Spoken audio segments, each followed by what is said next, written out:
Nad, Ah, ano yan? Para saan yan? para sa hagdanan sa Babawasan mo ng ano? Dali. Parang wala sa eskwela, Nad. Nad, lagi mo sa eskwela. Yan, ito yung Ha? dito. Parang wala sa... Oh, tinagtyan na naman. Yan. Ito na nakasabit. So, kaya dito. Eskwela. Hindi may Oh. bukol. May bukol. Oh, yan, yan. Oh. Yan. Para saan ba yan? Hagdanan. Dito sa corner? Dito siya malalagay. Opo. Okay. Ganun pala yan. Okay, bawasan mo ng konti. Tingnan natin.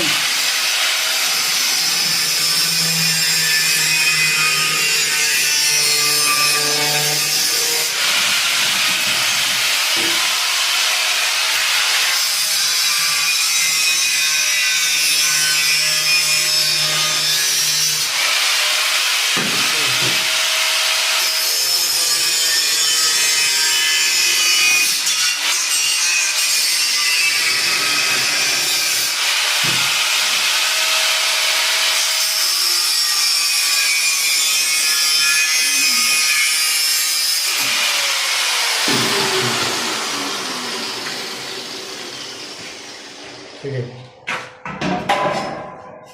Para pala dyan. Okay. Okay, okay. Okay, yun na. Okay. Perfect, ha? Para sa step ng hagdan dito sa may ating tinatawag na loop bed.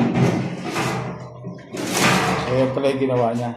Bali po pulgot mo na yan? Ito. Ispat-ispat lang. Okay, okay. Ganda nga yung pagkakatabas mo na. Akala ko kung anong gagawin mo eh.